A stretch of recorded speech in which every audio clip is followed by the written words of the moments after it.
Hey everyone, I'm Natalie Bencivenga, host of 5 Minutes With. And this week I have the honor to have my guest, Summer Lee. She is the state representative for the 34th District here in Pennsylvania, in Pittsburgh in particular. So, hey Summer, how are you? Hi, I'm good. I'm good. Surviving, taking the wins as we get them and absorbing the blows when they come. That's all you can do. And you have had, I think, such an impact on local politics here in the community of Pittsburgh. I really wanted to have you on for a long time, and right now just seemed really fitting. So if you wouldn't mind just sharing, how did you get into the wild world of politics? Yeah, it is wilder than I could have ever imagined. It was truly accidental. I honestly I just come off of organizing. I got out of law school. I knew I didn't want to do that. I started organizing, which was a world that I did not know existed. Like, I didn't know that there was a job title where you could like really organize people to try to move the needle, to try to move them towards a goal, right? So I had just come off of organizing on Hillary Clinton's campaign. It was the worst experience of my life. And I know it was the worst experience of my life, which made me think that I would never do politics again. But Mhm. I did know, what I really didn't know was that the people of my community they're not apathetic. These aren't apathetic people we're dealing with. These are folks who are disengaged because no one takes the time. No one is centering them in their politics and in their works. And I just had this theory that, what if we center people? What if we gave them something to vote for? What if we took the issues that they care about and understand, and took them to the highest places? And I wanted to start to get other people who look like them and experience and navigated life like them to run. And then it just kind of hit me that I can't lead someone someplace that I'm not willing to go. So that is the long and short of it. It was accidental and also completely on purpose. The universe kind of put me there. When you talk about advocating for people and centering people that may not have been centered before, what are some of the issues that you're hearing from these communities that need addressed? We have, depending on who you're talking to and where you're talking to, you might hear variations of things, right? For some people, they're hearing Medicare for all. That is a thing that's important to us. In other sections of the community, you'll hear economic justice. We need jobs. We need these things. And another, you'll hear that we need education or environmental justice. But what I really think these are actually underlying issues. I think that they're the same issue, the same tree, different branches, right? I think that we're talking about equity and justice issues. So whether it's educational, environmental, race, gender, I think that those are all interconnected issues that, depending on where you are on the hierarchy of needs, you might view it differently. So those are the big things. Those are the big things that I have talked about in my very diverse district, right? In different parts of it, it resonates in every one of them if you just touch on it right. I think those are the issues of everyday Americans, wherever you are: economic justice, racial justice, environmental justice, healthcare justice, housing justice, meeting people's basic needs and ensuring that they are centered in these halls of power. Yeah, and I think that makes total sense. And the way that we've always tried to do that is through the vote, right? I mean, that's the most basic part of our American democracy, is the sacredness of our vote. And right now, it seems as though people are trying to undermine the people's will, which was to elect Joe Biden as the next president. And what are your thoughts about what's happening in Washington around that issue? Yeah, not even just Washington. This is something that we're experiencing right here in Pennsylvania. Mm-hmm. And I think it is the ultimate insult. Mm. You know, we say that voting is one of the most basic tenets of a democracy, but there's actually nothing basic about it. When you're one of the people who is in that work, whether it's as a journalist following it, or as an organizer or an activist, or as the candidate themselves, or the infrastructure of a candidacy of a campaign, it's hard work connecting dots for people, helping folks locate themselves in the system so that they and feel empowered to engage, even when things seem to be too complex or it seems like no one is speaking their language. So to get turnout, especially now in a pandemic, to get folks to turn out to engage in record numbers, and then to have one party just blatantly say that we are going to completely undermine your vote, undermine, the hardworking folks who came out, to lie and say that, oh, well, it's dead people voting. No, these are disabled folks who may have needed help, or needed some sort of accommodation to vote. These are our folks who are elderly and maybe couldn't come out in a pandemic. Those are the folks who they're undermining. So it's incredibly insulting, but it's also very alarming. In other countries, we would recognize this for what this is, and it's a coup attempt. Right. In America, we think that we're above such things. We think that our checks and balances systems will protect us against any just really outlandish attempts to undermine democracy.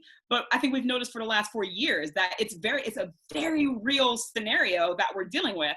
And I think the thing that we really need to remember is that if we got this close to it, this close to the edge, that we can only imagine that the attempts that they're going to make are only going to be strengthened moving forward. So I think that this is the beginning of this kind of undermining of democracy. And we really need to be on guard about it. And that's why I said Pennsylvania, whether it's the federal government or state governments, it's happening all over the country. And I think that's a really valid point and really important to note. And speaking of being able to sort of come together and acknowledge what's happening, there's always a lot of division even within a party itself. And we're seeing a little bit of that right now because there are people that lean more progressive in the Democratic Party and people that sort of walk more of that middle line. And I found it really interesting that those progressive candidates that supported very openly Medicare for all did really well again in their districts. And there's been a lot of arguing well, they were very blue districts to begin with. There was no way they were going to lose. But as someone who has been a proponent of Medicare for all, of single payer healthcare for almost 15 years now, I do think it's interesting that this is the issue that's bringing people together. And what do you think of that in particular?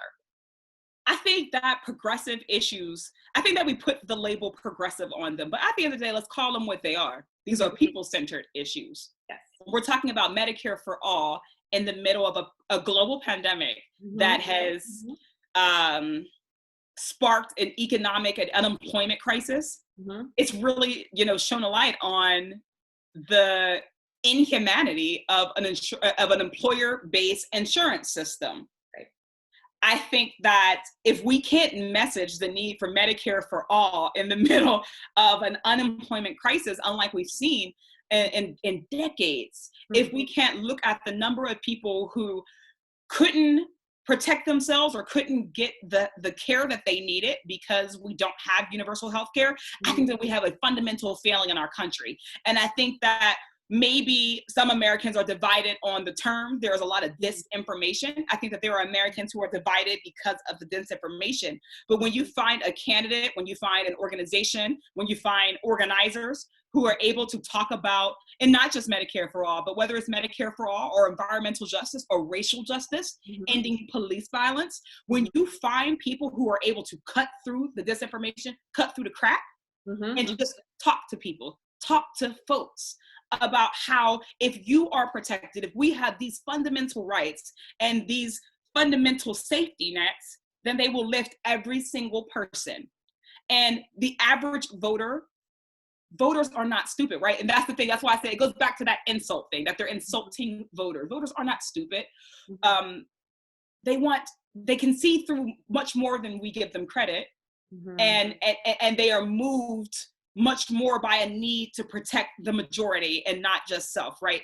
So that's what we saw. And that's what we see, those of us who do push progressive, ideologies. That's what we see. We see that a working class, racial justice lens, it centers the most marginalized, but yes, it helps everyone.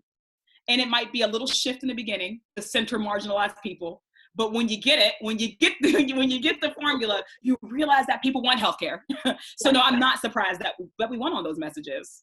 Yeah, that makes total sense. And as we wrap up this slightly longer than 5 minutes with, because I feel like I could talk to you, I think, for hours, I just wanted to get your thoughts on the history that was made last week with the first female Vice President, Kamala Harris, woman of color, daughter of immigrants. I just wanted to get your thoughts. What does she or this represent to you, if anything? And do you sometimes feel like there's too much weight put on one person's shoulders to carry all of us with her? Yes, absolutely. I think that the meaning of it is going to differ from person to person. For a little brown girl of Indian descent or a little Black girl, it could mean the world, because to be able to see someone who looks like you and who maybe have navigated life like you ascend when everything in your life tells you that people like you can't make it, that people like you just won't make it, that there are too many barriers or too many hurdles, that, you know what, I actually can win this race. That's very powerful. And I will never undermine that or underestimate that. But on the other hand, I'll be happy for the day where it's like, we're not just getting a Black woman, we're not just getting a Southeast Asian woman, we're not just getting a woman, but we're also getting someone who is moving the needle, someone who is really bold and pushing us where our society needs to go. And that's not to say that she's not, it's to say that we're all going to fall short of the glory. But I do think that we can take the time to really deal with how major it is for a subsection of the society who we haven't had the benefit of celebrating identity politics until just very recently. So give us our cookies a little bit right now. Let us at least accept that and appreciate this moment. We will get more of them, but this is still a first. Thank you so much, Summer Lee. This was amazing. I'm so glad that I got to spend 5 minutes with you, and I hope you will come back and talk to me again really soon. Yes, you have my number. Let me know. I will. Thank you.